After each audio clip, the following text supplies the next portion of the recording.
Haruka is a lonely boy who keeps to himself, avoiding his classmates. But his life takes a sudden turn when he's transported to an ice sky, a mysterious dimension, where he must lead and protect his classmates on a dangerous adventure. The story kicks off with this boy spying on a bunch of goblins, chilling around a campfire.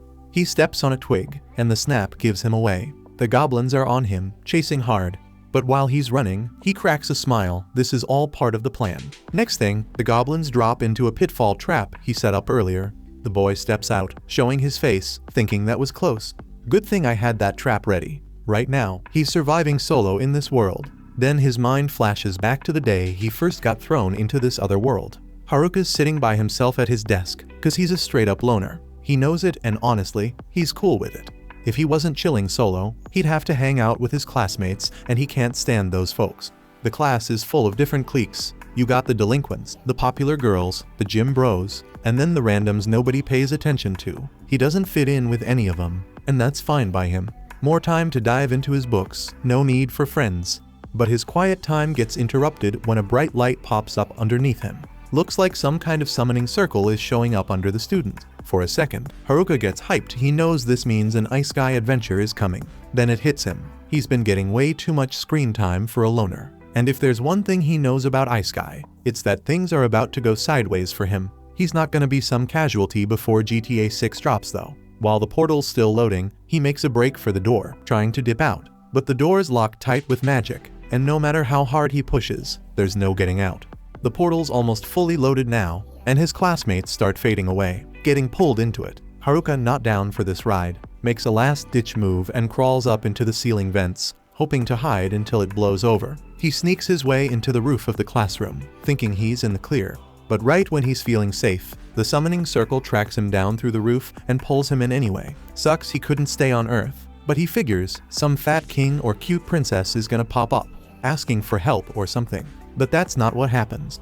Instead, Haruka sees this bald old guy freaking out, waving his arms around like crazy when he spots him. Turns out, the old man's some kind of supreme being, the one who was behind the whole summoning. He's already sent the rest of Haruka's classmates to the other world. But since Haruka pulled that ceiling stunt, his summoning got delayed. Now the old dude's in a rush to send Haruka off before he gets in trouble for messing things up. The supreme being tells Haruka he's gonna get some abilities to help him in the other world. But there's a catch: he showed up late, and all the good abilities have already been picked. What's left? A bunch of throwaway skills nobody wanted. We're talking Minecraft villager abilities, gambling dice, contact lenses, and a stick, among others. To top it off, he can only pick a few. Haruka loses it, going off on the old man for dragging him into this mess and leaving him with garbage abilities. The old man knows he messed up, but he ain't about to let some high school kid scream at him like that. So he tells Haruka, "Fine, you can have all the leftover skills, but I don't want to see your face around here again." Then, without warning, he teleports Haruka straight into the other world. Now, having more skills than most sounds nice, but it's not much help when you're dumped in the middle of the woods with no gear. Haruka's never survived in the wild before, and he's got nothing to work with. Then he spots a pouch on the ground. Turns out it's tied to the Minecraft villager skill, and it lets him store unlimited items in his inventory. Luckily, there's some starter gear inside, so at least he's not totally screwed. Once he's got his stuff together, he decides to check his stats. But thanks to the gambling dice, he's gotta roll a number to get his stat points. He rolls the dice, lands on an M, and has no clue what it means. Whatever, he throws all his M points into his luck stat, figuring it can't hurt. To his surprise, when he checks his stat window, his luck stat is maxed out. Now he's kinda wishing he used it on something else. As he keeps scrolling through his stats, he realizes, besides the trash skills, he also picked up 2 unique abilities. Because he was such a loner back on Earth, he won't be able to form a party here, even if he tries. But the upside is that his second skill lets him force monsters to serve him, since he won't be making friends with humans. Haruka's a little bummed out that he won't be building a harem anytime soon, but it is what it is. Right now, he's more worried about the fact that none of his classmates are around. It's weird, especially since this is supposed to be the starting point for everyone. But then again, he never gave a damn about them before, so why would he start now? Right now, Haruka's gotta focus on stacking up supplies if he wants to survive and live decent out here in the woods. Problem is, that's easier said than done, cause with all these trees in the way, he can barely see a thing. At this rate, it's only a matter of time before he stumbles into a monster, and if that happens, he's done for. Then it hits him he's got that contact lens skill. so he pops them in, and suddenly he's seeing all kinds of info about the area around him. Turns out the lenses come with an appraisal skill built in. Now he's able to move through the forest without getting lost, and even spots some mushrooms that won't kill him if he eats them. He picks a few, then heads to a nearby river, using his bag to scoop up some water to drink. Once he's finished, something else grabs his attention. He wanders deeper into the woods and finds a small cave. It looks too interesting to pass up. Haruka says a quick prayer, just in case there's a monster lurking inside ready to jump him. After that, he heads in to explore.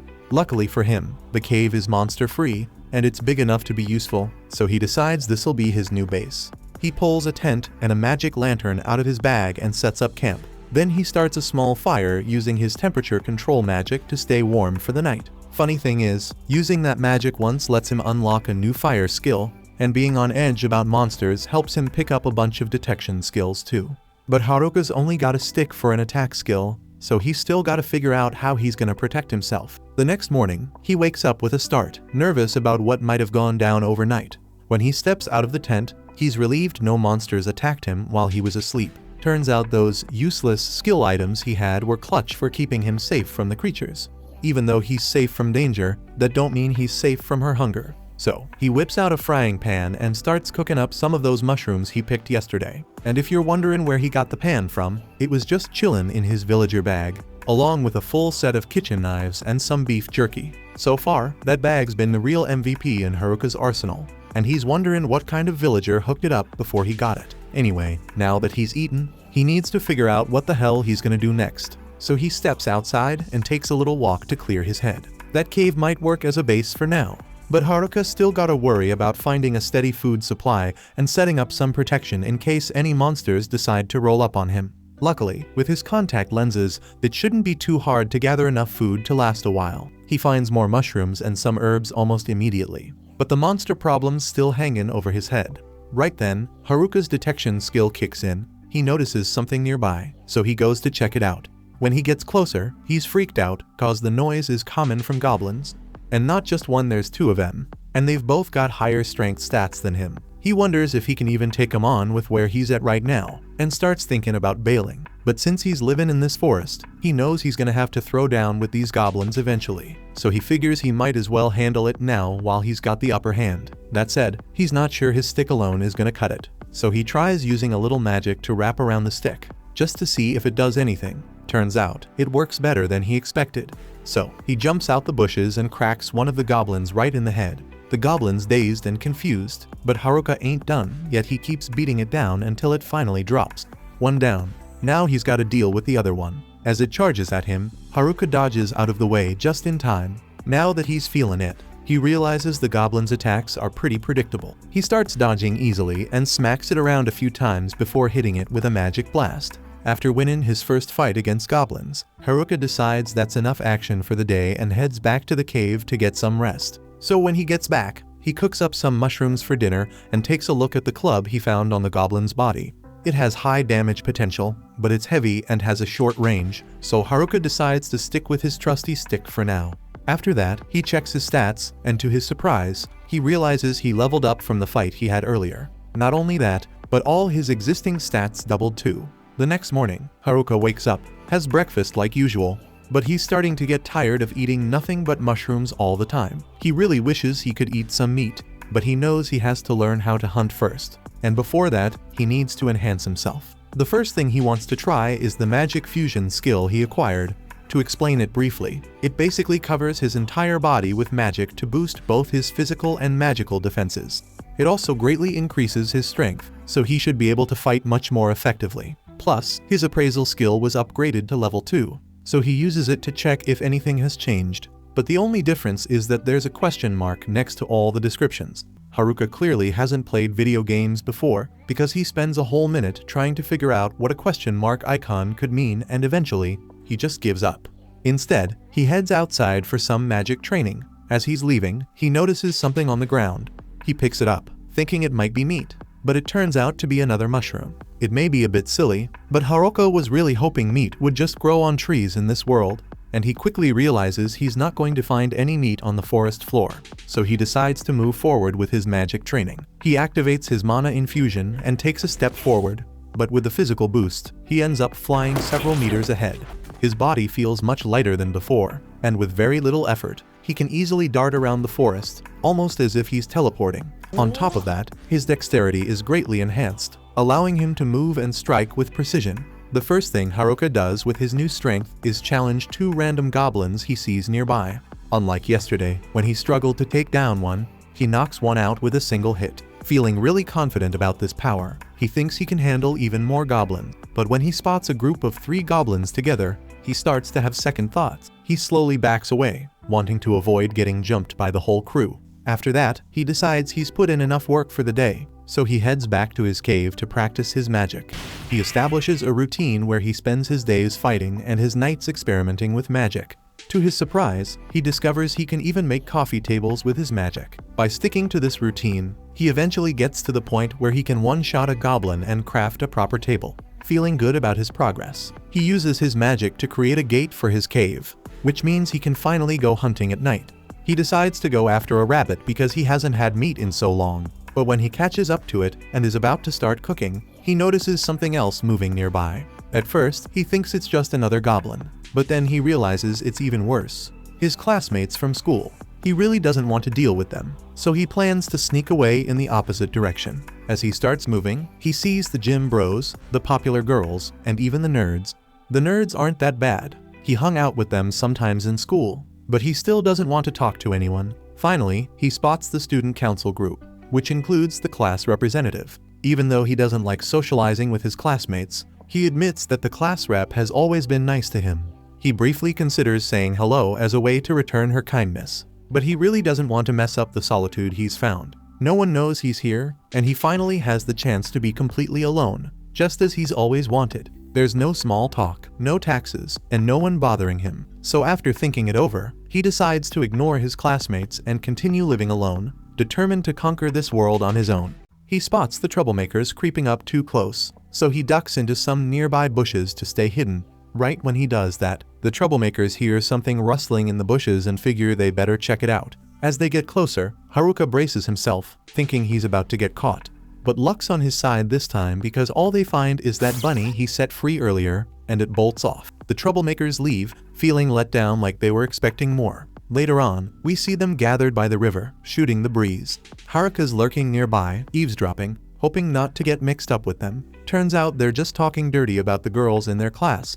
One of them even cracks a joke about how the deputy class president's watermelon would be big, even in another world. Some of them shift their attention to the girls from the swim team. Haruka's worried about the girls, but then figures they'll be alright. The class rep's with them, and she'll see right through whatever shady plans those punks have. He thinks about how she's been keeping those jerks in line since way back in first grade.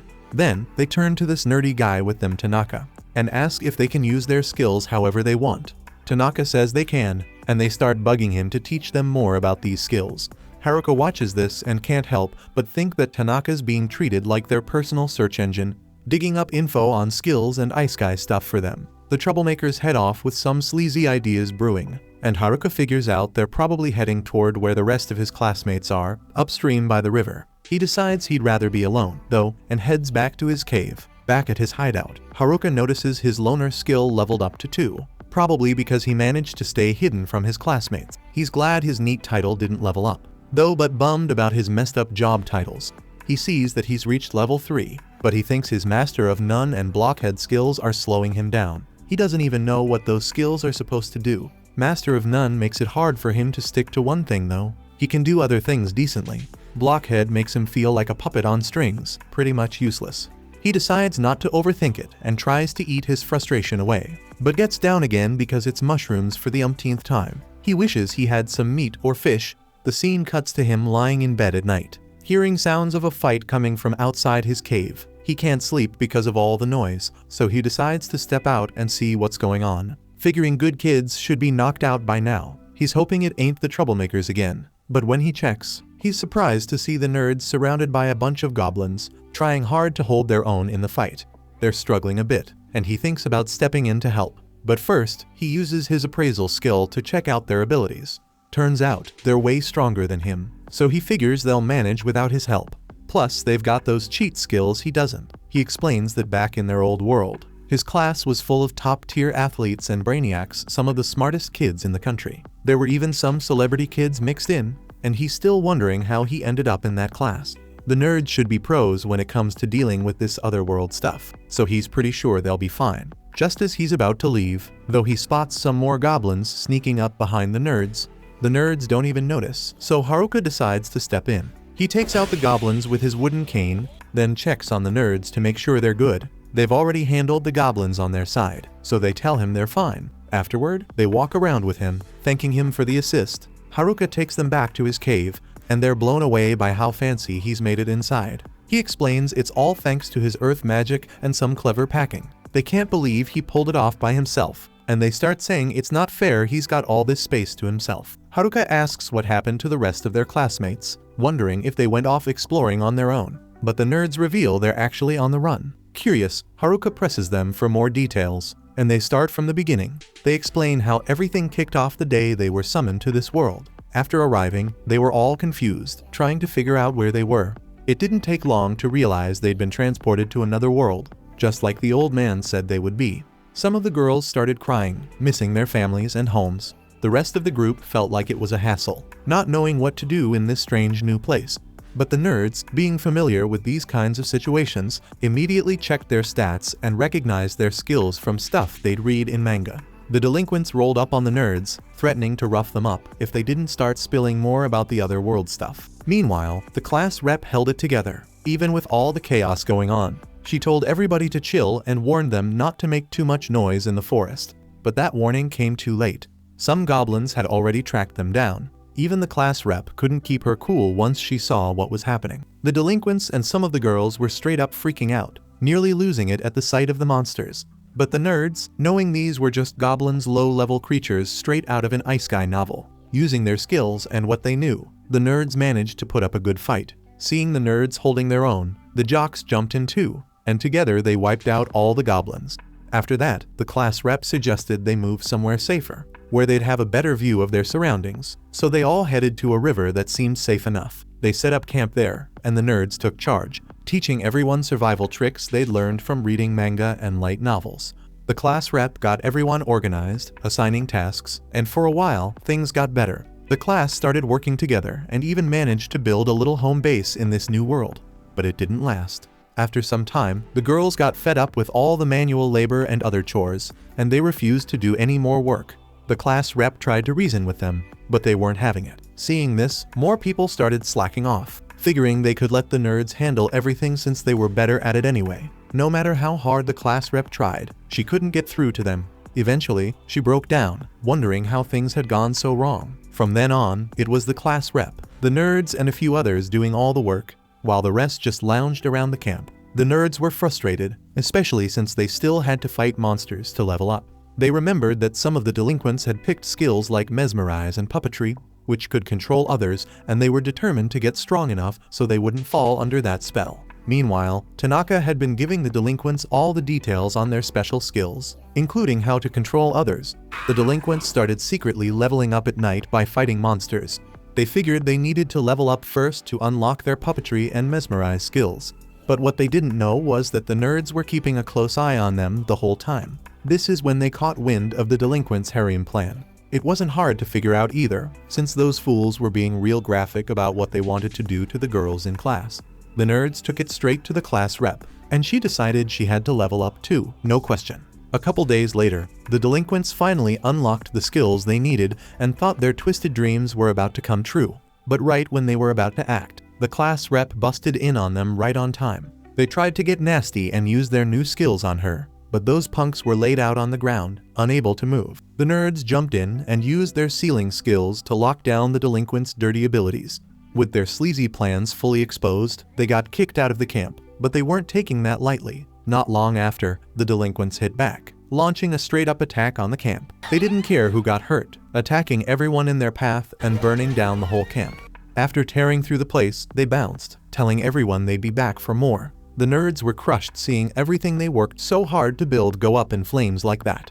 Then, the girls turned on the nerds, blaming them for all the mess. They claimed the whole thing went down because the nerds decided to pick a fight with the delinquents. The others piled on too, following the crowd like a pack of sheep. But the class rep had the nerds' backs, knowing full well they weren't the ones at fault. A few other students stuck with the nerds, but things were already getting way too awkward. So the nerds decided to leave the camp. After hearing all this, Haruka feels bad for them and tells them he'll treat them to a feast. Problem is, all he has to offer are more mushrooms. They all sit down and eat the mushrooms, and Haruka ends up spending the whole next day with them, thinking maybe it's okay not to be alone every now and then. The day after, the nerds head out, and Haruka hopes their classmates won't come after them. Before they go, they ask one last time if he's sure he doesn't want to come with them. They're heading to the nearby town to become adventurers and remind him that he's closer to their group than anyone else in class, since they used to share books all the time. Haruka agrees with that, but still turns them down, so they leave. As they're walking off, he can't help but think he'd like to see the town, but his curse skills would just hold him back. After that, he decides to check on the others, since the nerds were worried about the class rep. As he makes his way deeper into the forest, he runs into a kobold. The kobold bites his manhood, but after some struggle, Haruka takes it down and keeps moving. By the time night falls, he reaches the spot where his classmates were supposed to be camping. But there's no one around, and he's left standing there, surprised and alone. He starts thinking maybe they moved camp, so he uses his enemy tracking skills and sees some footprints showing him where they went. He follows the tracks across the river and soon runs into the gals. He tries to bounce before they spot him, but it's too late, they've already seen him. They start chasing after him, and he's sure they're about to mess up his quiet loner life. Then, out of nowhere, they politely ask him to stop. The kindness catches him off guard, so he stops. They ask if he knows where the nerds are, saying he's close to them. Haruka's confused, wondering why they care, thinking they probably just want the nerds to do more chores for them. But the gals surprise him when they say they just want to apologize. Haruka's left speechless. They go on, saying they've realized how wrong they were, and that without the nerds, they wouldn't have made it this far. Haruka feels uneasy watching these selfish gals apologize so seriously. He tells them it's too late to catch up with the nerds now. They still press him to tell them where the nerds went. Haruka wonders if they can even handle making it out of the forest on their own, or if they're ready to fight off monsters they might run into along the way. He doubts they're serious about apologizing, thinking they're going to be a burden to the nerds without any real resolve. Then, the gals start crying, saying they really just want to make things right. They beg him to teach them how to survive in this world and how to find the nerds. Haruka's servitude skill kicks in without him even realizing, and he agrees to help them out. Then, the three girls become his slaves, and they start following him around as he navigates the forest.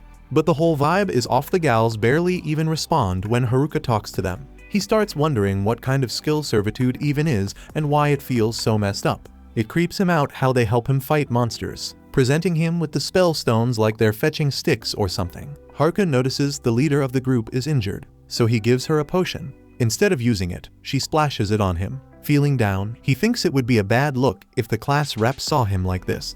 He starts stressing about how he can break the servitude spell and free the girls.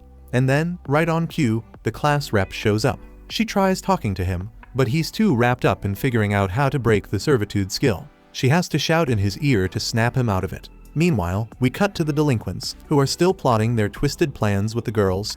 They're gearing up to take out anyone who gets in their way first. Haruka starts thinking about why the class rep is hanging around and asks him to call her by her name since they've known each other for a while. Then, the girls who were with the class rep show up too, mentioning he was moving a bit too fast. They're all worn out, and Haruka notices it's all the girls from his class, realizing it's only them together at the moment.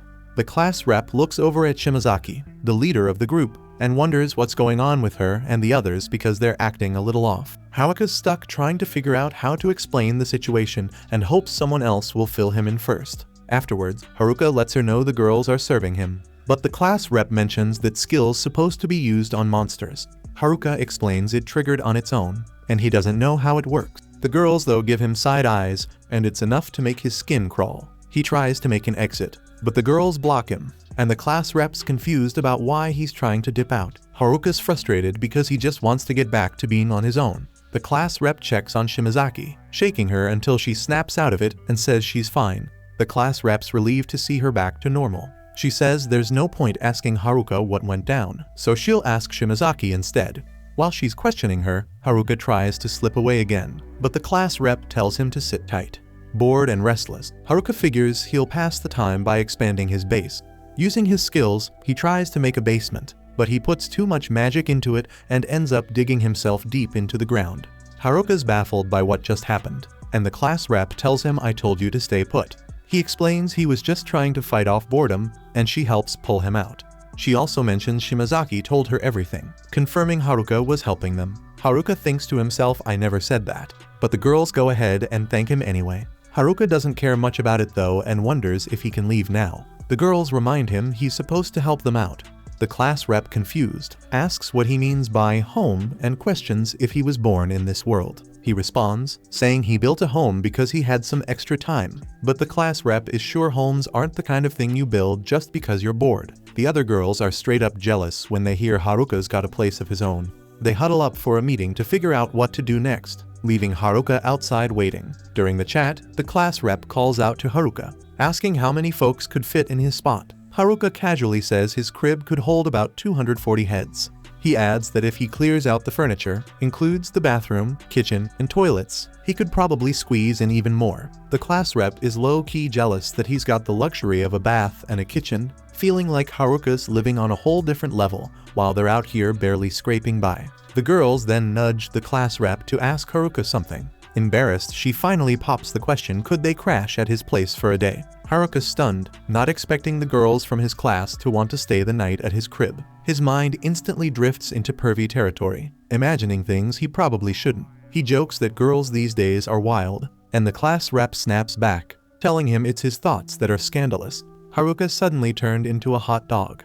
Afterward, he leads the crew to his home, and after trekking for a bit, they finally get there. The girls are wiped from the long walk, and Haruka welcomes them inside. They're hyped to see his house, and they can't believe he's built something this impressive. Haruka tries to give them a tour, but before he knows it, the girls are already stripping down, rushing into the bath. Haruka is taken aback, watching them bathe, and he wonders if they've lost all their shame from being out in the wild for so long. Meanwhile, the girls are living it up in the bath, and when they're done, they feel refreshed. Haruka, on the other hand, is back in his head, diving into dirty fantasies again. Suddenly, the class rep shows up, snapping him out of it, and she thanks him for looking out for them. She explains that once the nerds bailed, the boys ditched the girls too, and it left everyone in a messed up spot. But thanks to Haruka, the girls are calmer now, and they're feeling a whole lot better, especially with the rooms, food, and baths. She's feeling down, saying she couldn't help much even though she's the class rep. Haruka jumps in, telling her that's not true, she's been holding it down for the girls all this time, even today.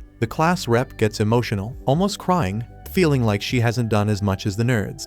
But Haruka comforts her, reminding her that she shouldn't compare herself to those guys. They've been prepping to get summoned to a world like this from day one. Haruka tells the class rep that it'd be way weirder if she could do what those nerds are doing. He warns her not to use them as a guide, saying they're the strange ones, not her. This makes the class rep feel a lot better. In the next scene, the girls are knocked out, sleeping peacefully in Haruka's crib. Meanwhile, on the flip side, Haruka's tossing and turning, struggling to sleep, his mind racing with all kinds of twisted thoughts.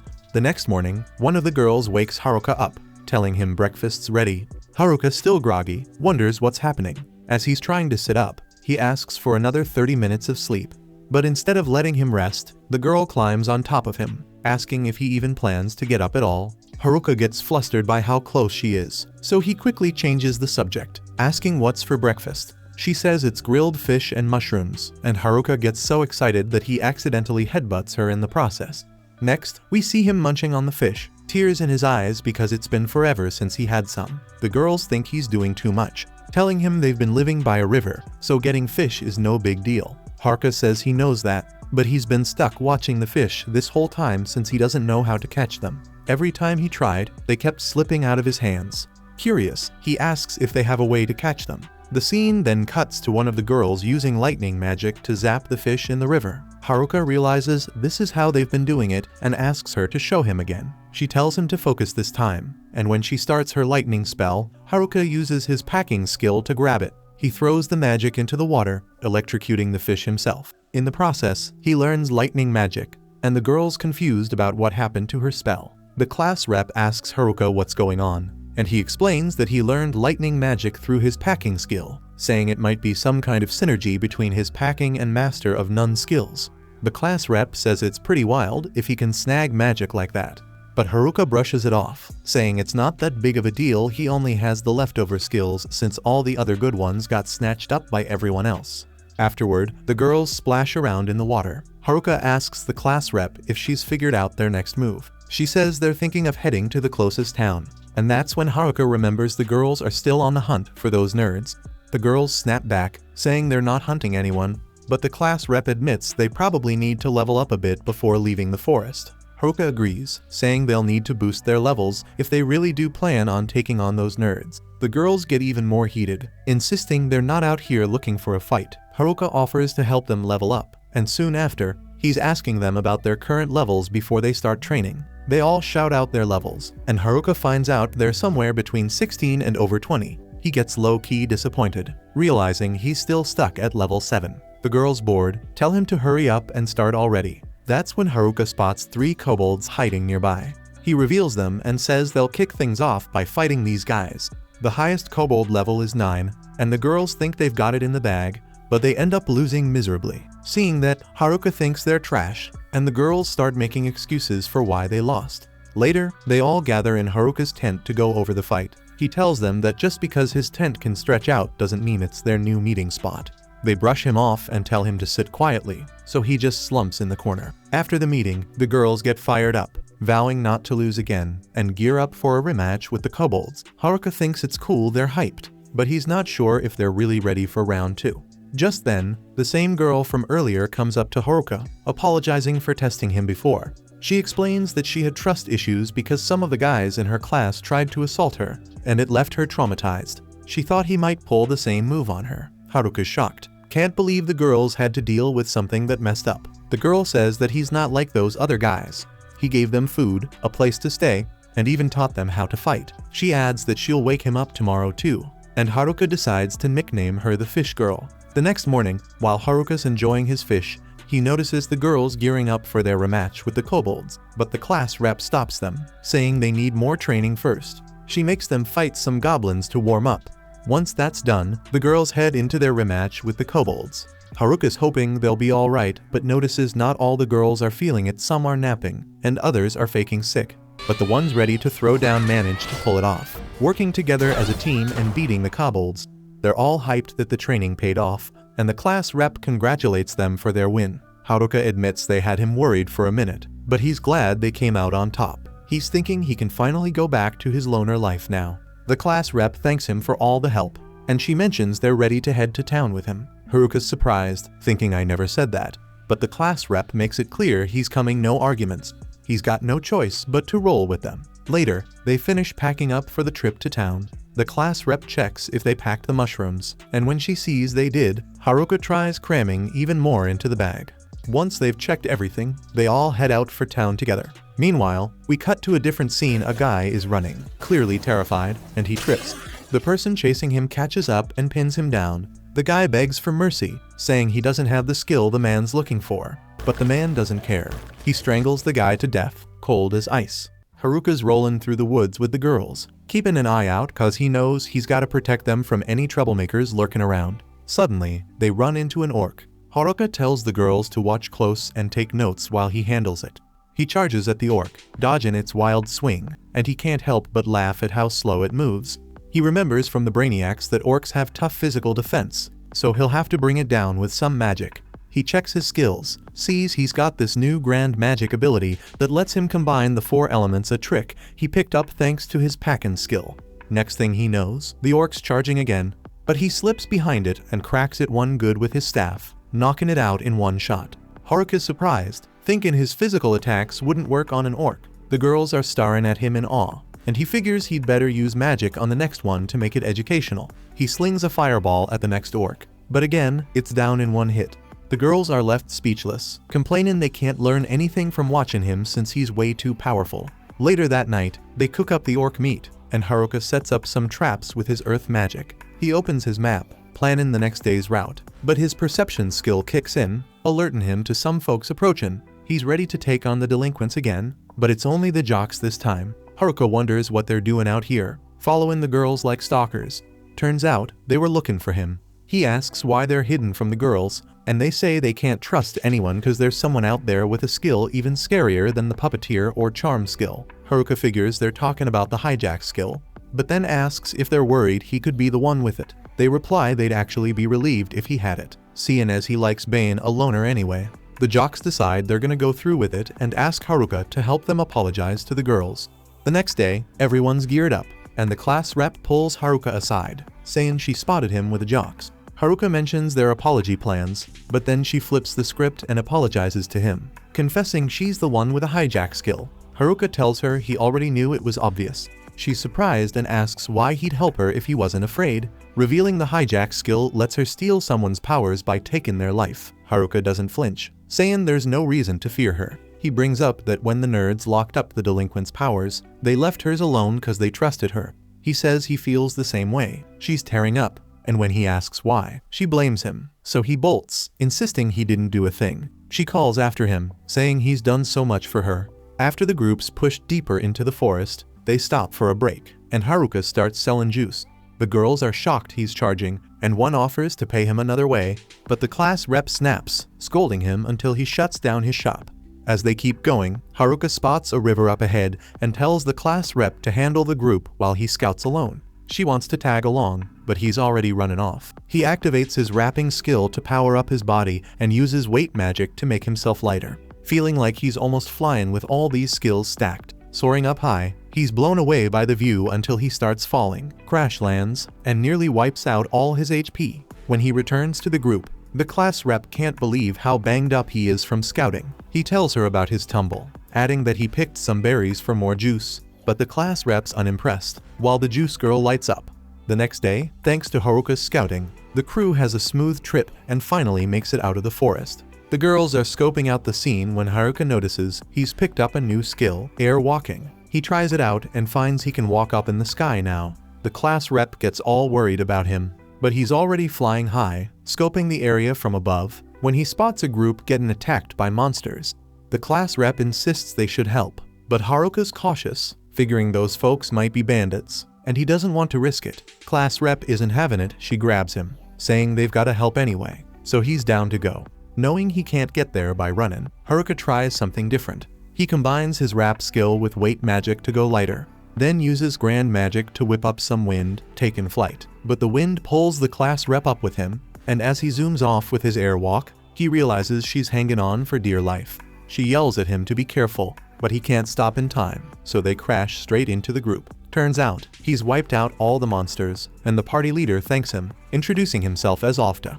Haruka's curious why they were under attack, so Ofta explains they were on a guild quest that was way tougher than they thought. Meanwhile, the class rep is still knocked out, and while they wait for the rest of the girls, Haruka offers the crew some mushrooms he's got on him. Ofta recognizes them as stamina caps, shocked that Haruka's sharing something that rare. The party's health gets restored quick, and soon, the other girls catch up. The group leads them all to the town of Omi, and the girls are thrilled to finally arrive. Meanwhile, the delinquents have leveled up and decide it's time to make their move on the girls. One of the guys they captured suggests they get their skills unsealed, so they decide to go after the nerds first. But we catch the captured guy grinning, and the jocks sense things are about to get messy. Haruka and the girls start wandering around town, but he's feeling out of place and thinks about heading back to his cave. The girls split up, but the class rep blows her whistle, calling everyone back and telling them they need to hit up the Adventurers Guild to register and sell off what they've collected. When they get there, they're all a little freaked by the adventurers hanging around, and they keep hearing that the boss wants to talk to Haruka. So he heads upstairs and meets this intense boss, who starts thanking him for saving Ofta's crew. Afterward, Haruka spots where he can sell his magic crystals, so he pulls them out, and the clerk's jaw just about drops seeing how many he's got. She tells him to come back the next day. The girls tell him they all registered as adventurers, and Ofta mentions they're all around level 30. Haruka gets ready to register too, but when the clerk checks his stats, she breaks it to him that he doesn't even qualify, he's not even level 10. He asks her to make an exception, but she explains that as a solo adventurer, he needs to hit level 20 just to be considered a beginner. He's pretty crushed, thinking he's got no option. Later that night, they head to an inn, and Haruka's surprised by the vibe, wondering if it's a love hotel. Turns out, it's pretty regular, and he thinks about going back to the woods. The next day, Haruka figures the girls should be safe now, so he plans to leave after he cashes in on his crystals. But when he gets to the guild, the clerk hands him all the money they've got, saying they don't have enough to cover everything. So the boss asks if they can pay the rest in installments. They hand him 8 million, and he's feeling like he's set for life. His buddy Godek offers to take him somewhere special, and Haruka starts daydreaming about meeting some cute girls. So Godek takes him to a weapon shop instead, saying it's got some rare gear straight out of the dungeon. He vouches for the owner, even though the guy looks kinda sketchy. Haruka starts testing out different items, but there's this necklace that really catches his eye. It says Fit 7 in the description, just like his own gear, so he asks the owner what that even means. The owner breaks it down, explaining that Fit 7 is all about combining the effects of 7 items so they work together at the same time. Haruka's pumped, imagining all the power-ups he could add to his gear. But right then, the class rep steps in, scolding him and saying it's time for bed. Just then, the vine he's holding activates, making him knock over all the other items, which somehow end up merging together. The owner's heated, telling him that setup was worth a solid 10 million, and Godek's over here trying to negotiate it down to 8 million. By the next day, Haruka's already broke and starts thinking about getting more crystals. But he remembers outsiders can't leave town without being official adventurers with a permit. Wanting to head back to the forest, he uses his newly fused invisibility cloak to slip right past the class rep. He bolts for the wall, figuring he can jump it. But then he hears the girls calling to him, and he slams right into it. Turns out it's the volleyball girls. He's looking around, wondering where their fourth is, so he uses his perception skill and spots Juice Girl undressing again. They rush over to her, but Haruka knows his escape plan is totally done for. The next day, the girls head out on their first quest, and Haruka asks to tag along. But the class reps got no trust left for him after his escape attempt. Once they're gone, though, he slips through the gate with his invisibility cloak. Haruka's hyped to finally be out, but as he's running, he spots a group of goblins. He figures they're not worth his time, so he keeps moving. Then he comes across this wrecked village and decides to pass on that too. But then he stumbles on some bandits attacking a carriage. He thinks about stepping in with his new staff, but ends up wanting to ignore that as well. The bandits don't let him slip by, though they're not cool with leaving a witness. So Haruka lights them up with fire bullets, and he's low-key impressed with how strong his staff is now, realizing it was the vine that turned his stick into this powerful staff. The bandits think he's just some weak magic user, so they try to charge him, but he shuts them down. They start pulling out all kinds of weapon moves, which he knows are skills you only get at level 20, but he dodges them all with ease. One by one, they wear themselves out and end up passing out on their own. That's when this noble girl named Mariel rolls up, thanking Haruka for handling the bandits. But then she says, "Should I even thank you? Though the bandits kinda beat themselves up, and you almost left me hanging." She tells him she's the daughter of a lord and asks if he'll stick around for the rest of her trip. Haruka's thinking he really should be getting back to the forest, but when she promises to repay him, he's down to help. She asks him where he's coming from, but he's blanking on the town's name and just calls it shabby. Then Mariel drops that her dad is the lord of that place, so he realizes they're heading back to Omi City and tries to bounce. But she insists on bringing him along to reward him, so his escape plan flops again. Meanwhile, we switch over to the jocks facing off against some delinquents. Just as the delinquents are about to strike, their leader gets stabbed from behind. Both the gym bros and the troublemakers are straight up stunned by what's going down. But when the rest of the delinquents try to step up and avenge their buddy, the first one who moves in just ends up getting stabbed too. The last two think they've got a shot if they double team, but this mystery attacker still takes them down with no sweat. Seeing all this, the gym bros realize they're way out of their league, so they make a break for it. But the attacker's way too fast, they barely get a few steps before he's in front of them, closing in with this deadly look in his eyes.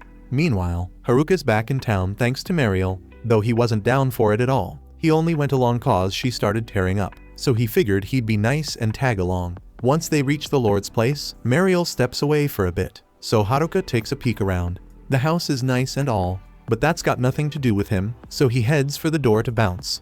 Before he can get out, Mariel shows up again, mad that he's trying to leave since she asked him to wait for her while she changed. She's all fired up, telling him to chill a bit longer cause she's got something special planned to thank him. Haruka doesn't feel like waiting, but she's laying it on thick, so he sticks around. At first, Haruka's still iffy about staying, but when Mariel reveals this huge feast she set up for him, his whole mood shifts. Mariel put this spread together to show some gratitude, but she's low-key annoyed when Haruka totally ignores her while he's going to town on the food. As he's digging in, Mariel calls a maid over to bring the rest of his reward. They hand him a pouch of cash, and he nods but doesn't seem too thrilled. As a bonus, Mariel noticed he wasn't registered with the city, so she took the time to get him a custom ID card that lets him come and go from the city anytime he wants. That's a nice gesture and all, but Haruka's already zoned out, zeroed in on the dessert they brought out, barely noticing anything else. Mariel kept yelling at that fool all night, and didn't stop till the sun came up. Then, the class rep and the girls start grilling Haruka, wanting to know everything that went down the night before. Haruka keeps it simple, saying he just got called up to the local lord's mansion. Class rep can tell he's not lying, but she's still baffled on why the lord would want to see Haruka at all. Haruka decides to keep things low-key, dodging details about how he bumped into Mariel during his busted escape attempt. Eventually, the girls let it slide and get ready for a mission. Before heading out, class rep tells Haruka he better stay put in town, and this time, he seems oddly chill about it. The thing is, he's only playing nice cause he knows once they're gone, there's nothing stopping him. With his custom ID, he can bounce out of town anytime he wants now. But before he dips, he's got a few things to wrap up. First, he drops some cash on new gear, eats all the good food he can find, and then starts writing a note for class rep. He scribbles down that he's heading back to the forest to check on the gym bros, not that he plans to come back anytime soon. But he does feel kinda bad for those muscleheads. Once he's set, he flashes his ID at the gate, and they let him through without a hitch. This time, he's not letting himself get sidetracked by any random side quests. Soon enough, he's back in the woods, relieved to see everything looks the same as he left it. He's excited to get back to his place, but he's not paying much attention, so he doesn't spot an orc creeping up to take a swing at him. Lucky for him, his stats are way too high for some orc to handle, so he drops it with a single hit of his staff, but he finds it weird in orcs hanging around here since they're usually much deeper in the woods. And that's not the only weird thing. He stumbles on a fresh blood trail nearby, human from the looks of it. Haruka knows that blood couldn't be from the nerds, those guys are too strong to get taken down by anything out here. So he figures it must be from one of the gym bros. He starts tracking the blood trail, and eventually, he finds the gym bros lying all messed up and bloody under a tree. At first, he thinks they're goners, but when he gets closer, he sees they're still breathing. So he dumps every healing potion he's got on them until they finally come to. The gym bros start explaining what went down, and while Haruka had thought they got jumped by the delinquents, he's floored when they tell him all the delinquents are actually dead. Haruka asks if the nerds got hit too, but the bros aren't sure. It doesn't seem likely though, since the nerds left the forest a while back. They can tell Haruka's planning to go after whoever did this, so they warn him. Tanaka's gotten crazy strong now, so strong, they barely lasted a few seconds against him. And on top of that, he swiped all their top-tier weapons, making him even more dangerous. They figure he's been setting this up ever since the class got dropped into this world. And now they don't know if anyone can stop him, but they're pretty sure who his next target is. Out of everyone left, it's probably gonna be class rep, cause she's got the hijack skill. Haruka can see why Tanaka would come after her for that. But here's the thing, only class rep, the nerds and Haruka even knew she had that skill. So he's wondering how Tanaka got wind of it. The gym bros figured it out cause Tanaka kept grilling them for class rep's location. And when they couldn't give him what he wanted, he beat them down nearly to death. They didn't want to go looking for class rep and risk leading Tanaka to her. So they dragged themselves to the area near Haruka's place, hoping he'd find them before it was too late. They're sure that with Haruka on their side, they might stand a chance if they all go up against Tanaka together. But Haruka's not sure if he even wants to get mixed up in all this. Getting caught up in a battle like this wasn't his plan at all. He was trying to steer clear of side quests, but since class rep's getting targeted, he has to step in and put an end to it. Still, he makes it clear to the jocks that this fight is his alone. He's handling it solo. The jocks try to convince him not to go it alone since that's crazy risky. But when they see that fire in his eyes, they realize he's dead serious, so they back off and let him do his thing. Haruka tells them to head into town and meet up with the rest of the girls. Plus, they should really apologize to class rep for bailing on the group earlier. As the jocks take off, Haruka thinks to himself that having them in the fight might have been a good move, but he can't risk having all of them go in together. If Tanaka overpowers them, then nobody will be left to warn the girls. The smartest play is for him to take this on alone and make sure he's ready when he finally faces Tanaka. Back in the village, class rep is worried sick after realizing Haruka left the city. The other girls are trying to calm her down, saying there's nothing to freak out about, Haruka will definitely come back. Meanwhile, deep in the forest, Haruka is plotting his strategy against Tanaka because the jocks warned him that Tanaka's got some crazy powerful weapon skills. Even the weapon skills of those no-name bandits are scary. But Haruka learned something important dealing with them. Once a weapon skill animation starts, it can't be cancelled. So if Tanaka tries to use a weapon skill on him, he needs to be ready to take advantage of that weakness. To pull it off, he's got to snag a new skill, which means leveling up. Just then, he spots a bunch of goblins that came in because of the jock's blood, and these guys are pretty high level, so he takes them out for some experience. Still, no matter how hard he tries, he can't level up. He's wishing he could throw down with something tougher and get those experience points up. And right as he says it, a Goblin King pops up.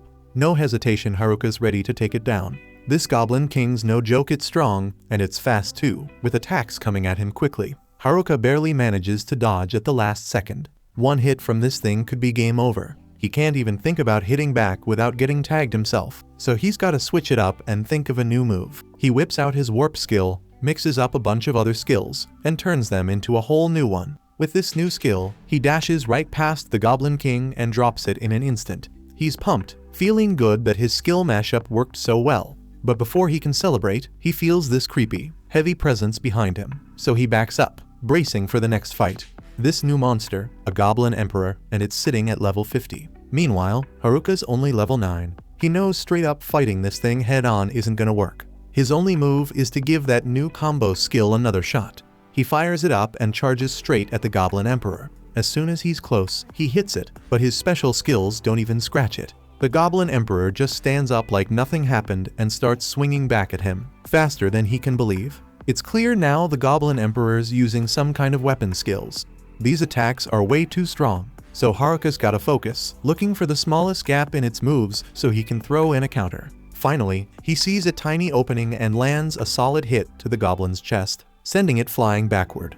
But even with all that damage, the goblin just starts healing itself like it's no big deal. Realizing regular hits aren't getting him anywhere, Haruka figures he's gotta come up with an even stronger combo skill. But before he can do that, the Goblin Emperor fires off one of its weapon skills, throwing a series of deadly slashes right at him. Haruka barely blocks, but he's hurting, and his chances aren't looking too hot. But he's not backing down. He knows he's gotta push through this if he wants to get strong enough to protect his friends.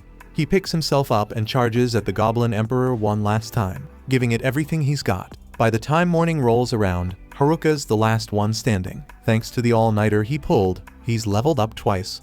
Now at level 11, Haruka heads back home to check out his status window. Just as he thought, he's unlocked some new skills, but he still isn't sure if it'll be enough to take Tanaka down. Even so, with his custom skill, he can strike in a flash, catching anyone off guard in the middle of their weapon skill animation. He's just gonna have to bank on that and hope it swings the fight his way. Later that night, Tanaka shows up outside Haruka's place, just like he's been waiting for. Haruka remembers how Tanaka got picked on by the jocks when they first arrived, but he realizes now Tanaka was just biding his time, ready to get payback. Meanwhile, the girls have just gotten back to Omi after a long day of adventuring. As they're walking back, they spot a couple of guys slumped outside the town walls. They soon realize it's the jocks, and they're glad to see them, but they're also worried because the jocks look pretty roughed up. Class rep remembers that Haruka left a note saying he'd go check on the jocks, so she asks them if they know where he is.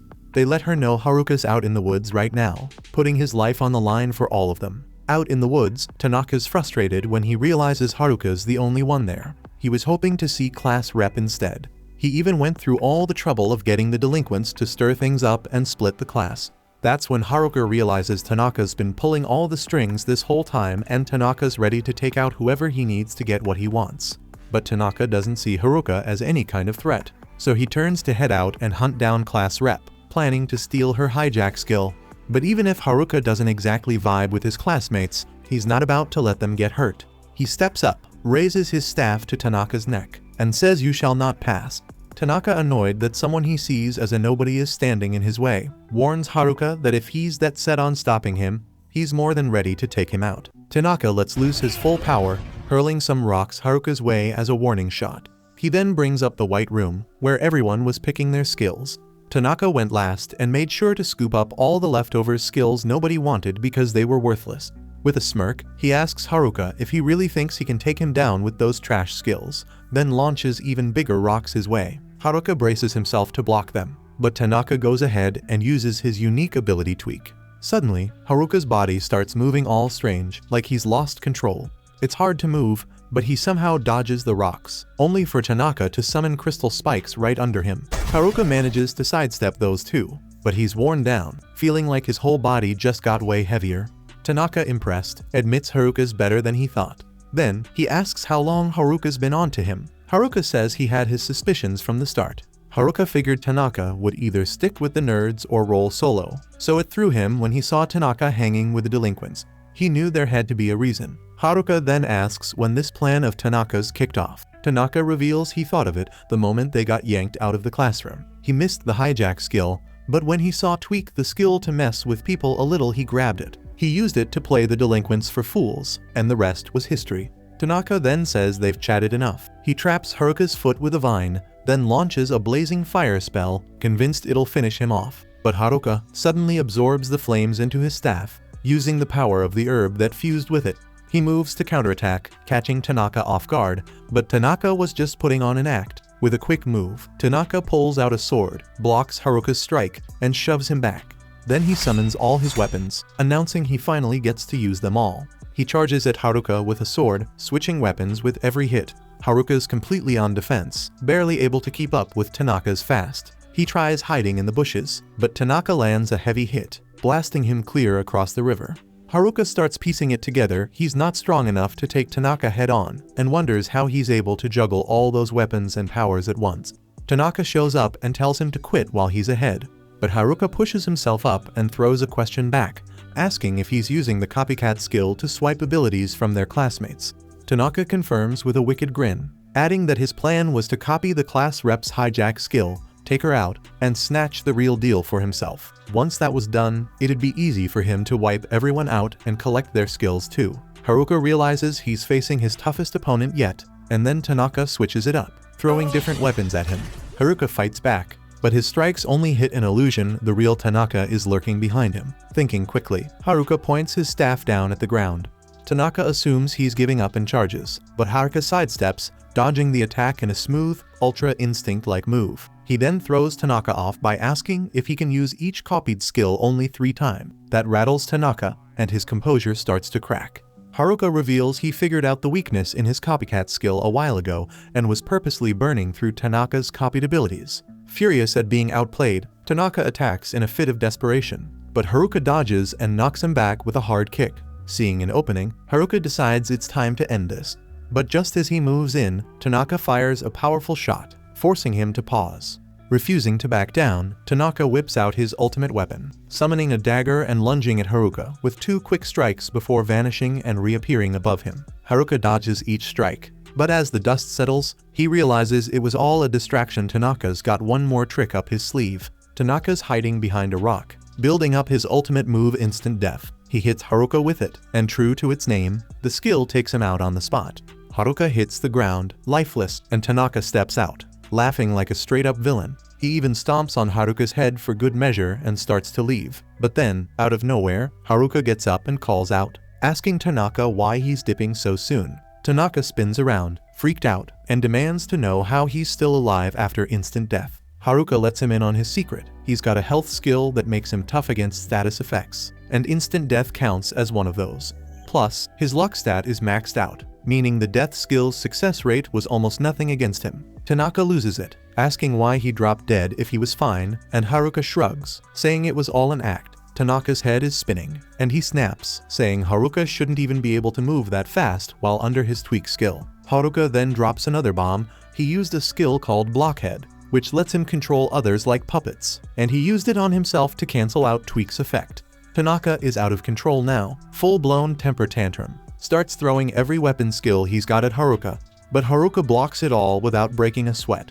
Tanaka, realizing he's been played, then dramatically drops to his knees.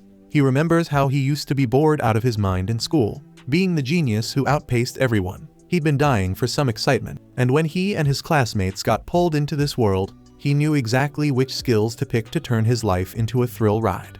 He'd been willing to take out anyone for the rush, planning to collect every skill and make himself unbeatable. But now, facing Haruka, he's spiraling, furious that he's losing to someone he thought had useless skills. In a frenzy, he charges recklessly at Haruka. Haruka easily disarms him, figuring Tanaka's got no tricks left, and moves in to finish the fight. But then, out of nowhere, his sword whips back and stabs Haruka. Tanaka was hiding some remote control powers all along. Tanaka declares victory, slashing at Haruka with a grin. Haruka manages to punch him away, though, having used his packing skill to shield himself from most of the damage. He decides it's time to end this, activating his gambit skill to land a strike that Tanaka can't dodge. Tanaka collapses, knocked out cold, and Haruka walks off, saying that while he might not have the crazy powerful skills, he's got his own tricks. But he's worn down to the bone now. The damage he's been holding back starts catching up with him. His strength fails, and he drops to his knees, thinking this might be the end. As he starts fading out, memories of the class rep and his friends cross his mind. But suddenly he feels someone supporting him. Haruka opens his eyes to find the nerds by his side. He's a bit annoyed they showed up so late, but they brush it off, telling him to save the complaints for later. They hand him some healing potions and help him get back on his feet, walking him out of the forest toward the town. When he asks why they're out here, they explain they ran into some classmates on their way back from hunting. The jocks filled them in about Haruka's fight with Tanaka, so they rushed over but were a little late. They reach the city gates, and everyone's waiting for them. The girls crowd around Haruka, offering themselves as his reward, but he nervously backs off and high-fives the jock leader instead.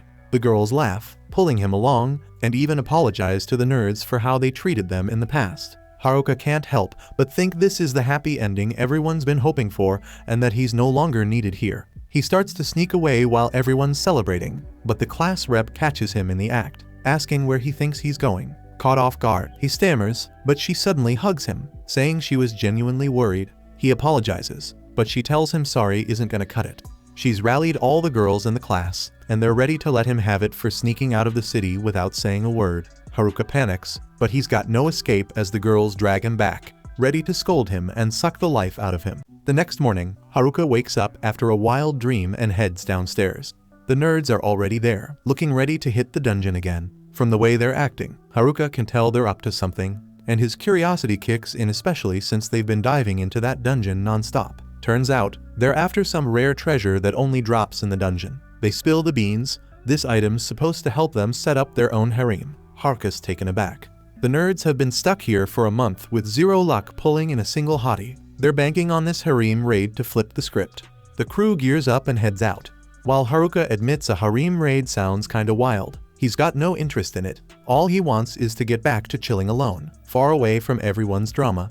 But before he can even think about slipping away, trouble finds him. The class rep shows up, mad as hell. Haruka freezes like a deer in headlights, wondering what he's done wrong now. He got chewed out by the girls yesterday, but clearly class rep's been holding back for her turn. She goes off, yelling about how reckless he's been and how he didn't take her with him. She's completely ignoring the fact that she was Tanaka's main target. Haruka knows there's no winning this, so he apologizes just to calm her down and promises to let her know the next time he's about to risk his life. Class rep cools off after his promise, giving him a side eye before walking away. Haruka slumps to the floor, feeling like he's losing the battle for his peaceful solo life. He needs a game plan, and fast. That's when it hits him, the ring of charisma. If he charms all the girls, they'll stop being mad at him, and he'll finally be free to dip out.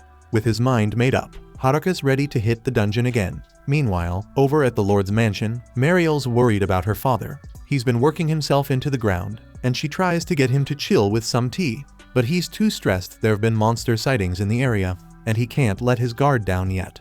The whole town's taking a hit, cause merchants are scared to move their goods. And as the Lord, Mariel's dad knows he's gotta step up. Right when he's thinking about what to do, a guard busts into the room with some terrible news. A monster horde just showed up near the dungeon. Meanwhile, Haruka's already run into that horde. He wasn't planning on scrapping with anything on his way to the dungeon, but he figures a little warm-up fight won't hurt. Over at the guild though, Mariel's panicking because she has no clue Haruka's already out there handling business. She rushes in and tells the guildmaster about the massive group of orcs heading straight for the town. If nobody steps in, the place is toast. Hearing that the guild goes full alert mode, adventurers start gearing up, and class rep, who's hanging out at the guild, volunteers to help defend the town. She rounds up her classmates but quickly realizes someone's missing Haruka. Out in the field, Haruka's busy tearing through the horde. He's a little surprised at how many orcs are swarming around and even spots an orc king. Not that it bothers him, he can one-shot all of them without breaking a sweat. Back at the town gate, the adventurers are braced for an all-out battle, but by the time they're ready it's already over. Haruka's wiped out the entire horde including the Orc King like it's nothing. As he looks around at the mess he left behind, he finds it kind of weird that so many orcs showed up out of nowhere. But honestly, he doesn't care enough to think about it and gets back on track to the dungeon. When Haruka finally reaches the dungeon building, he sneaks past the guard posted outside. No need for small talk, he's here to get things done. Inside, he's blown away by how detailed the place looks. It's almost enough to distract him, but he shakes it off, he's got bigger things to handle. His mission: find the Ring of Charisma. The problem, he has no idea what it looks like, so he starts wandering around until he stumbles on a treasure chest sitting in the middle of a hallway. Excited, he pops it open, expecting something epic. But when he uses his appraisal skill to check the loot, all he finds is junk. Total letdown. Haruka keeps pushing through the dungeon, hoping to find something good, but all he comes across is trash. Eventually, he throws in the towel on trying to find the Ring of Charisma by himself and figures he'll ask that shady merchant back in town if he knows anything about it. Meanwhile, back at the town gates, everyone's been on high alert for hours, waiting on the orcs to show up. Folks are starting to side-eye Mariel, thinking she might have made the whole thing up. But then, through the smoke, they spot something moving. Weapons are drawn, tensions thick, but turns out it's just Haruka, strolling in like he's had the longest day ever. Dude's half asleep from his dungeon crawl. Haruka's clueless about why the town's on edge, but class rep wastes no time running up to him, talking about some horde of monsters heading for the village. She also demands to know where he's been all day. Haruka not wanting to spill the beans about his hunt for the Ring of Charisma, so Haruka stays quiet. Then Godek steps in, asking if Haruka saw any orcs on his way back. That's when Haruka casually remembers he mowed down a whole horde of them earlier. For some reason, this gets everybody heated. The Guildmaster and Mariel both thank him for saving the town, but immediately start lecturing him about how reckless it was to take on that many monsters alone. The Guildmaster lays it out: monster activity's been spiking, with creatures even slipping out of the dungeon. If things keep going this way, they could be looking at a full-blown dungeon stampede. He makes Haruka promise not to pull any more stunts like that. Later, back in his room, Haruka's stewing over the day's events. Now, with both the Guildmaster and Mariel breathing down his neck, sneaking out of town without someone getting on his case is going to be even trickier. The next day, Haruka heads to see the magic item merchant. The guy's not thrilled to see him, clearly still salty about whatever Haruka pulled last time. But Haruka waves it off, saying he's not here for magic items today. Just a quick question. He asks if the merchant knows where to find the Ring of Charisma. The merchant hasn't heard of it, but he does mention something called the Pheromone Ring, a piece of gear that boosts charisma. That pheromone ring sounds exactly like what Haruka's been searching for, so he asks the merchant where he can find it. Since it's nowhere on the first floor, the merchant lets him know there's no way something that valuable would have been left there, it'd be long gone by now. The merchant explains it's probably sitting somewhere around the 50th floor of the dungeon, a place no one's dared to explore yet. The dungeon's got 100 floors in total, but getting through isn't easy. You've got to beat a boss on every floor to move down. There's still a lot about the dungeon that nobody knows, but if Haruka's planning to go that deep, the merchant warns him to load up on potions and recovery gear. Haruka takes the advice and heads off to stock up.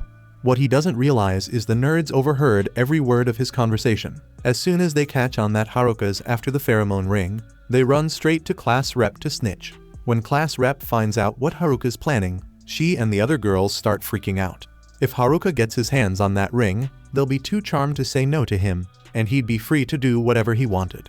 That's not about to happen on their watch. They decide they've got to stop him at all costs. After stocking up, Haruka's on his way to the dungeon when his perception skill tips him off there are people tailing him. He turns around and spots class rep and the entire class rolling up on him. He stops in his tracks and asks what they're all doing there. Class rep flips it back on him, asking what he's doing. She outright calls him out, saying she knows he's after the pheromone ring. Haruka denies it and pulls a lie out of thin air, claiming he's looking for the tree's ring, something that lets you talk to animals. Nobody's buying that for a second. Realizing he's not going to shake them off with excuses, Haruka decides to make a break for it. Class rep and the whole class chase him right into the dungeon. Haruka's ahead of them for now, but he knows if class rep beats him to the pheromone ring, she'll use it to make him follow her rules, and that's a nightmare for his solo lifestyle. He kicks it into high gear, sprinting to put as much distance between him and the group as possible. Class rep yells after Haruka, warning him it's reckless to be sprinting in a dungeon, he might trigger a trap. Haruka fires back, saying traps can't touch him because his luck stat is maxed out. Traps might not get him, but shoddy construction's a whole different story. When he leans on the wall, it collapses, sending him plunging into what feels like an endless pit. Class rep reaches out, trying to grab him, but she's too late, and Haruka's free falling to what seems to be a terrible ending. As he keeps falling for way too long, it hits him that he's completely forgotten about his airwalk skill. He's so focused on panicking, he doesn't even try to save himself. But when the ground finally comes into view, he pulls it together and uses his earth magic to turn the floor into a cushion, breaking his fall smoothly. Sitting at the bottom, Haruka starts looking around and wonders if he somehow fell all the way to the 100th floor. There's only one tunnel leading out of there, and he's pretty sure it's the path to the dungeon's final boss. That's the last thing he wants to deal with, so he starts brainstorming a way out. Finally remembering his airwalk skill, Haruka tries to use it to climb back up. But the pit is so deep that airwalk can't get him anywhere close to the top. With no other options, he sucks it up and starts heading down the creepy tunnel. On the upside, falling into that trap unlocked 2 new skills for him: trap detection and spatial awareness. Using his new skills, Haruka scans the area. No traps show up on the path to the boss's room, but he stumbles on something far worse. This isn't the 100th floor, it's floor 101. That means he has to face the hidden boss, which sounds like a whole mess. But what choice does he have? As Haruka walks through the hallway, he notices the mana in the air is so thick it's hard to breathe, making the whole vibe even sketchier. Still, he keeps pushing forward and eventually makes it to the boss's room. With no other way out, he opens the door, bracing himself for whatever's on the other side.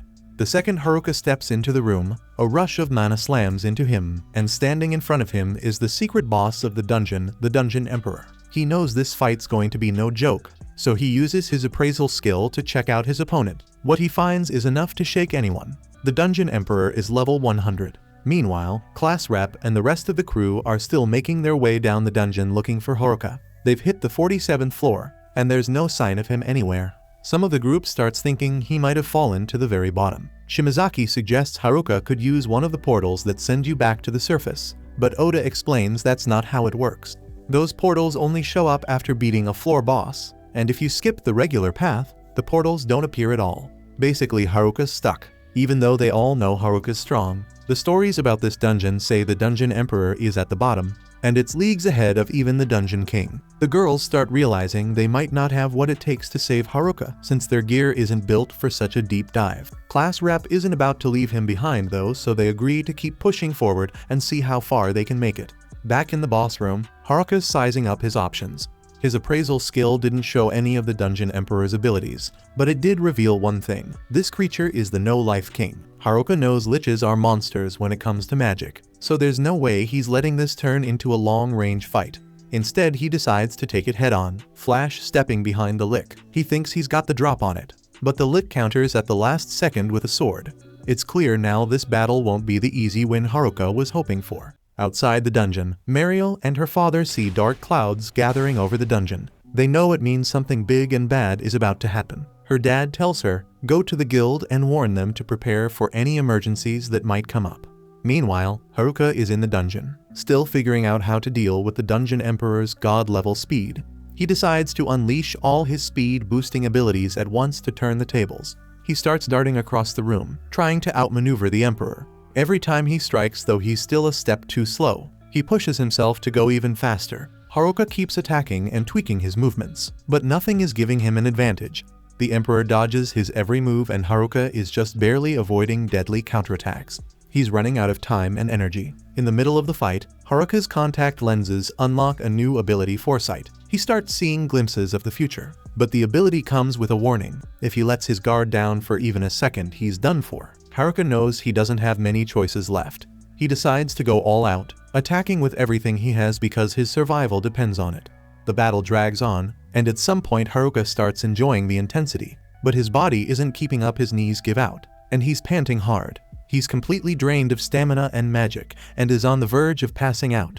Meanwhile, the Dungeon Emperor doesn't even look tired. Haruka forces himself back onto his feet, but he can barely move. If the Emperor strikes now, he's finished. But the Emperor doesn't attack. Haruka realizes something: this isn't a normal monster. There's no bloodlust coming from it, not even a trace. That means it hasn't been taking the fight seriously at all. Haruka feels disrespected. Determined, he pushes himself up and charges at the Emperor one last time, but the Emperor is still faster. Before Haruka can react, there's a sword pressed against his neck. The Dungeon Emperor could have taken Haruka out right there, but it didn't. Haruka's stuck trying to figure out why it's holding back instead of finishing him off. That's when he notices the heavy swirl of miasma around the Dungeon Emperor. It's dark and menacing, bad vibes all around. Haruka starts thinking, maybe this thing isn't fighting by choice. Maybe the miasma's got it under control. While he's piecing that together, his staff starts glowing and pulling the miasma in. It seems to carry some form of cleansing power. Haruka has no clue why his staff can even do this, but he's not about to question it. He rolls with it, attacking with the aim of sucking up all the miasma. After a few swings, he manages to absorb the whole concentration of it. When it's gone, the Dungeon Emperor lowers its sword and just stands there. Haruka realizes he was right, the Emperor wasn't fighting because it wanted to. The miasma had been forcing it, and now he gets it. This monster wasn't trying to win. It's been waiting for someone to take it out, to finally free it from the control of the miasma. That's why it didn't kill Haruka when it had the chance. It was hoping Haruka could end its misery. Even though Haruka got rid of the miasma controlling the Emperor, the air is still thick with it. It's only a matter of time before the Emperor falls under its influence again. Haruka's gotta act fast. At first, he thinks about ending the Emperor's life right there, but he can't bring himself to do it. Instead, he walks up and hugs her, feeling all the pain and suffering she's been through. Turns out, that move triggers Haruka's subjugation skill. The Emperor gets subjugated, and even though Haruka didn't mean for it to happen, it's a win. With the Emperor under his control, the miasma can't take over again. Haruka isn't sure how she feels about the whole thing, so he asks if she's mad about being subjugated. She shakes her head, letting him know she's okay with it. Relieved, Haruka figures out that she understands him, which means they'll be able to communicate just fine. Now that they're cool, Haruka checks her stats to see if anything's different. That's when he notices her level got reset to level 1. Looks like that's a side effect of the subjugation. Haruka's brain short-circuits when he spots the Emperor's name, Angelica. That's when it finally hits him. The Emperor isn't a guy, she's a girl, and he starts freaking out. He knows Class Rep will go off on him if she finds out he subjugated Angelica, but worrying about that won't help now. Haruka pulls himself together and asks Angelica if she wants to get out of there with him. She says yes, so they head through the door and land on the 100th floor of the dungeon. Haruka uses his spatial awareness skill to scan the room. He spots a staircase on the far side that seems to lead out, but as soon as they step inside, the floor boss spawns. Haruka's heart sinks. He's completely wiped out from his fight with Angelica. The only reason he's still standing is because she wasn't trying to kill him. But this level 100 living armor boss, it clearly means business. He doesn't want to fight it if he doesn't have to, so he comes up with a plan. Haruka uses earth magic to bring the ceiling down. His idea is to use airwalk to climb through the hole and escape.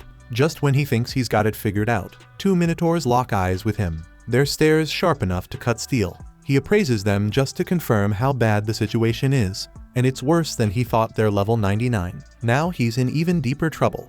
The minotaurs jump down, aiming straight for him, but they land directly on the living armor boss. The impact leaves all 3 with huge damage. Haruka takes his shot and finishes them off before they can recover. While collecting magic crystals, he notices Angelica checking out the broken armor left behind. Haruka tells her she can have it if she wants. She excitedly puts it on, but it's so bulky it doesn't look practical. Before he can say anything, the armor starts glowing and shifts into a form that fits Angelica perfectly. Haruka feels relieved now that her bare bones aren't exposed, but he's still cautious. It's dungeon armor, which could mean trouble. To be sure, he tells her he's going to appraise it to check if it's safe. Turns out the armor is bad news. It's cursed with binding, so now that Angelica's wearing it, she can't ever take it off. Angelica's heated, snapping at Haruka for not warning her about this sooner. But honestly, she's already a skeleton. What else was she going to wear? She didn't have a lot of wardrobe options to begin with. Meanwhile, back on the 50th floor, Haruka's classmates are still out there scrambling to find him. Most of them think it's a waste of time. Haruka's the type to just stroll back in and brag about how he cleared the whole dungeon solo anyway. That does sound like something he'd do, but Class Rep's not trying to sit around waiting for it. She rallies everyone to keep moving and leads them straight to the boss room to keep looking. Bad call. The second she opens that door, they're staring down a massive Cyclops as the floor boss. Back in the city, Mariel shows up at the guild with some shady news. She tells the guildmaster something's off in the dungeon. She's not sure what, but it's giving her bad vibes. The guildmaster shrugs it off at first, saying the guard posted at the dungeon hasn't reported anything weird. Then Godek jumps in, reminding everyone that the guard at the entrance is not the sharpest tool in the shed. If something serious went down, he probably wouldn't even notice. The guildmaster agrees they should prep just in case. Ofta takes the cue and heads out to rally the guild members. The guildmaster also asks where the newbie adventurers are, saying they could really use them right now. Neither Ofta nor Gadak have seen any of Haruka's classmates today, which is odd. Haruka going AWOL is normal, but all of them missing something's definitely off. Back on the 98th floor, Haruka's finally managed to cheer Angelica up by giving her a cape to go with her cursed armor. She seems happier now, even if the situation is still kind of a mess. But just as they're catching a break, Haruka senses a monster nearby. He uses appraisal to scope it out and finds out it's a lich. Problem is, liches are immune to physical attacks. The only thing that works on them is holy magic, and Haruka doesn't know the first thing about that. He starts weighing his options. Maybe he can blow another hole in the ceiling and get out of there. But then he remembers what happened last time 2 minotaurs dropped in, and that's not a gamble he's ready to take again. Haruka doesn't have holy magic, but he notices his staff seems to work against the lich's miasma, so he gives it a shot and just starts poking the lich with it. After a few good hits, the lich disappears. Haruka has no idea why it worked, but he's not complaining. A win's a win. He and Angelica keep moving through the dungeon. When they hit the 97th floor, they run into a swarm of venomous moth monsters. Haruka's not trying to fight them head on one hit of that venom, and it's game over. Instead, he plays it smart. He whips up a massive fireball and uses it to draw all the moths in. Once they're grouped up, he torches the whole swarm. They press on and make it to the 96th floor, where they're greeted by venomous caterpillars spitting sticky strings everywhere. The floor is basically a death trap, one wrong step, and they're stuck. But Haruka's not about to waste time dodging around. He uses his earth magic to roll up the floor like a rug, flattening every last caterpillar in the process. So far so good. But when they reach the 95th floor, things feel off. The boss of this floor shows up out of nowhere, and it's a living sword. The weird part, this thing's level 100 when it should be 95. The sword comes swinging right at Haruka, but he dodges just in time and tries to sneak around for a counterattack. Before he can land a hit, the sword catches on and moves out of the way. Now Haruka's in trouble. The sword is moving faster than anything human, and on top of that, it's got a squad of helper swords attacking from every angle. There's no way he can keep up with this thing. That's when it hits him, there is someone who can handle this. He calls out to Angelica and asks her to step in. Angelica's more than ready for this. She pulls out her sword, gets serious, and goes all in on the boss. The living sword seems to know it's about to lose. It calls in its helper swords, trying to form a wall to block Angelica's attack. But Angelica isn't fazed. She charges straight in and with one clean swing, slices the boss in half. Haruka can't believe how strong Angelica still is. Most bosses lose a lot of power when they switch sides, but not her. With the two of them working together, Haruka's feeling confident they can clear this dungeon fast. Meanwhile, back on the 50th floor, Haruka's classmates are getting wrecked by that Cyclops. It's not looking good, several of them are already hurt, and one more hit could take them all out. The guys start asking themselves what Haruka would do in a mess like this. Not that his advice is ever useful, but one thing they know for sure, Haruka wouldn't give up. Kakizaki and Oda put their heads together and come up with a plan that might just work. They fill class rep in on the details, but she's not feeling it, it's way too risky. Still, they're out of options, so she finally agrees. Kakizaki steps up to the front lines to face the Cyclops. The thing is a tank, but it's slow. Kakizaki's confident his speed skills will let him dodge long enough to land a hit on its head. The girls in the class start firing spells to keep the Cyclops distracted while Kakizaki closes in. He's just about to strike when the Cyclops pulls a fast one and swats him away like trash with its other hand. Kakizaki's crushed, he couldn't land a single hit. But it's cool, this was all part of the plan. He was just the decoy. Now that he's out of the way, it's Oda's turn to kick this buns. Oda lines up his shot and uses his ability to snipe the Cyclops right through the eye. Meanwhile, Haruka and Angelica have made it to the 85th floor, and things are finally starting to chill. The boss fights are getting easier, and they're making solid progress. But then the ground shakes. A tremor ripples through the dungeon, and Haruka's gut tells him what's coming next. The lazy guards leaning outside, yawning and slacking off while folks are risking their necks diving into the labyrinth, even though everyone's on edge about a stampede. He's hoping nothing bad happens to them when he spots a swarm of rats scurrying out of the labyrinth. His gut twists as he peers inside and sees a wave of monsters crawling out at once, making his skin crawl. Panicked, he rushes back to town to warn the guildmaster. The guildmaster puts 2 and 2 together and realizes the stampede is here. Out in the distance, a massive mob of monsters is charging toward the town. Mariel, tense and annoyed, knows her gut feeling was right all along. Godex worried about the kids who went into the labyrinth, and the guildmaster digs out an old document he'd stashed away. As he studies it, he drops a bombshell. The labyrinth ain't just a place, it's alive. It keeps growing deeper, and once it hits its limit, monsters flood out of it. Ofta's scratching his head, asking if there's any way to shut this thing down. The guildmaster keeps reading and figures it out. The only way to stop the stampede is to take down the boss on the lowest floor. Godex shaking his head, thinking no one in town's got what it takes. This makes Mariel think of Haruka, but she's convinced that Loner couldn't handle this mess even if he tried. Suddenly, the whole building trembles. The guildmaster snaps into action, telling Ofta to get the townsfolk out without sparking chaos and ordering Godex to station the guild members at the gate to defend it at all costs. They rush off, and the guildmaster steels himself for a brawl, vowing that no monster will set foot in his town. Meanwhile, Haruka stumbles on some griffins on one of the floors. Cool as a cucumber, he tosses a fish laced with paralytic mushrooms their way.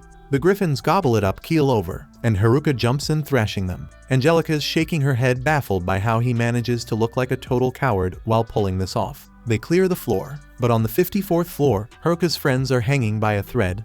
The class rep keeps everyone steady, urging them to hang in there no matter how rough it gets.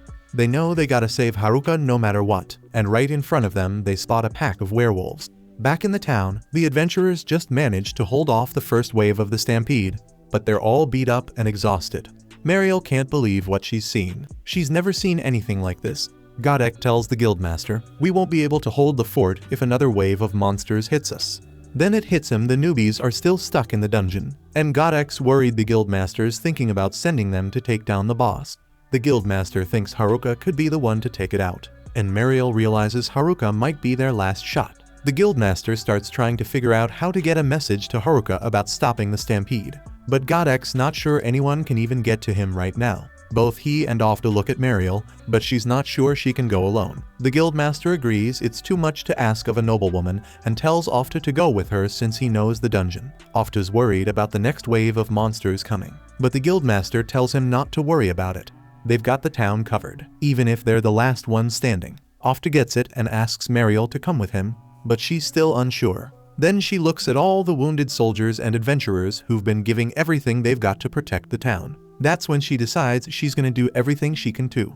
We shift to Haruka on the 81st floor. He's shocked to find it's a watertight floor. He spots some monster fish in the water, and a few jump at him, but Angelica steps in and takes them down. Haruka thanks her, but she tells him not to worry about it. Haruka notices a bunch of swordfish in the water, and each one's level 81. He knows if they all come at him at once, he's done for. He starts thinking about how to handle them. The real problem, he figures, is how fast they move, and he remembers how fish are kept frozen in the fish market. Haruka uses what he knows and mixes it with his ice magic to chill the water down, slowing those swordfish right up. Then, with his packing ability, he targets and freezes just the swordfish in the lake one batch at a time, clearing the floor like a pro. It's smooth sailing until the boss shows up out of nowhere, catching him off guard. The boss is mad as hell, probably because Haruka froze its buddies. It kicks up a massive wave, sweeping Haruka away while Angelica's left to face it solo. But not for long. Haruka comes charging back, riding the waves on a surfboard made of earth magic. He launches himself straight at the boss's head and lands a blow that surprisingly takes it down. Afterward, he checks on Angelica, relieved she's alright. They move forward and Haruka feels pumped, thinking he's really leveling up in this labyrinth game. On the 79th floor, he snags a pilgrim's ring, which boosts luck like crazy. Then, on the 77th floor, he scores a blessed bangle that can dispel one curse. By the time he hits the 75th floor, he's facing off with a level 100 necromancer. He wins, grabbing a necromantic orb with mastery over life and death inside it. Haruka's hyped about all the loot, thinking this is exactly what labyrinth life is all about. He's already imagining the fortune he could make selling it all. But then he wrestles with the decision: keep it or sell it. His luck's already maxed, and he's not cursed, so he decides to hand the bangle to Angelica. He reminds her about the dark curse she's carrying and hopes this will help her out. It's also his way of apologizing for making her wear that cursed armor earlier. Angelica hesitates but finally takes the stuff after Haruka insists. She tries to play it cool, acting like she doesn't care, but you can tell she's secretly happy to have it. Haruka, clueless as always, doesn't pick up on it. While he heads off looking for more treasure, Angelica takes off her helmet to wipe off her sweat. That's when we see her skin's back to normal, somehow healed. She quickly puts the helmet back on and follows after Haruka. Meanwhile, on the 54th floor, the class rep and the crew take down their last werewolf. The rep checks in, asking if everyone's holding up, but they're barely staying on their feet, completely wiped out. They're dead tired, but giving up on finding Haruka isn't an option. The class rep steps in, telling everyone to hang on just a little longer. Right then, they hear something coming their way. It's Mariel and Ofta showing up. Down in the dungeon, Haruka's hustling through a volcanic floor. Meanwhile, Mariel's pieced it together Haruka's not with the crew. She's frustrated she even bothered coming here, thinking it's all been a waste. She's stressing about who's going to stop the stampede now, but the class rep stays steady, saying Haruka can handle it. The others aren't convinced. They ask how they're supposed to find him without any idea where he is. The leader of the girls suggests there must be some way to contact him. That idea gets shut down fast. They explain if they had a way, they'd have used it already. Back in the flames, Haruka's moving carefully through the traps, using his skills to detect them. He knows it's a trap-heavy zone, but the heat is making him question if he can disarm everything without burning out. He nearly stumbles, but Angelica steps in and helps him to a safer spot away from the fire. She suggests he take a rest, and he agrees knowing he needs to recover. Meanwhile, the class rep gathers her resolve to keep searching for him. They need to find him quickly. As Haruka rests, Angelica keeps watch. He's focused on figuring out how to regain his strength. He starts to hear the wind stirring around him. Back on the 54th floor, the class rep senses it too. Cut back to Haruka, he discovers a small hole in the volcanic floor and sticks his head out. Using his wind magic, he creates a gentle breeze to cool himself down. It's a relief, and he mentions how much better it feels. The class rep hears him and realizes he's close. Haruka pulls himself further out and feels lucky to have found the spot. Then the class rep calls out to him. Hearing her voice, he figures this must be the same hole he fell through earlier. He's grateful his voice reached her. She asks if he can climb back up, but he shakes his head, recalling how he already tried and failed. He asks if she's got a rope or something he can use, but none of them have anything. That's when he learns they're up on the 54th floor. Haruka lets her know he can reach them if he just runs for it and asks her to hold tight. Before cutting the convo, she drops the bomb. The town's in serious danger. She gives him the full rundown. Haruka's shocked to hear a stampede is headed for the town. Mariel jumps in, explaining the guild's doing everything they can to protect it, but they're hanging by a thread. As she talks, Haruka recognizes her voice. Then Ofta adds that they ran into the second wave of the stampede on their way here. If there's a third wave, the town won't stand a chance. Mariel says there's only one way to stop the third wave: defeat the dungeon boss. Haruka hits them with the news. He already took the boss down. They're skeptical, trying to figure out why the stampede's still rolling. They suggest maybe the monsters escaped the labyrinth before he killed the boss. But that doesn't explain why there are still monsters inside. Ofta presses him, asking if he actually killed the boss. Haruka admits he didn't. He couldn't bring himself to kill Angelica after everything she's been through, trapped in that nightmare all alone for so long. Ofta's stuck, wondering what to do now. Haruka knows he's gotta save both the town and Angelica. He starts piecing together a plan and reassures Angelica, telling her he might need her help to pull it off. She's all in, and Haruka doubles down on his resolve to stop the stampede. Ofta's still doubtful there's another way, and the class rep asks if Haruka's sure about his plan. He confidently tells her he's got it covered, and she puts her full trust in him. Mariel can't believe how quickly she's on board and asks why she's so sure. The class rep simply says, because he said so. She explains that Haruka can be reckless sometimes and pull moves that stress them out, but he always comes through in the end. She's certain this time will be no different. Haruka thanks her for the faith, promising to save Angelica and everyone in the town.